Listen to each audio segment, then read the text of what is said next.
An American rich kid is stranded on a deserted island. A Chinese mentor teaches him how to survive using a bow and arrow. But the rich kid thinks Chinese archery is easy to learn. After hearing that, the mentor simply hands him the bow and tells him to shoot a tree in the distance. Quinn doesn't hesitate at all. He raises the bow and fires.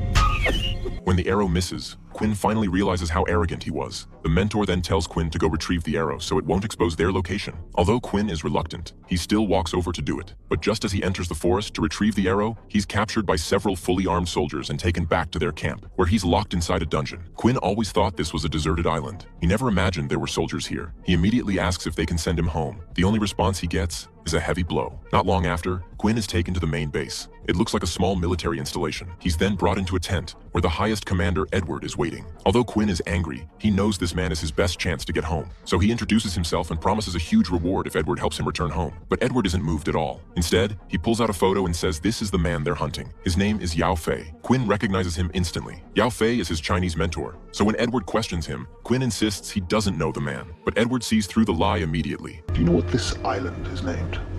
We're on Lian Yu, Mandarin for purgatory.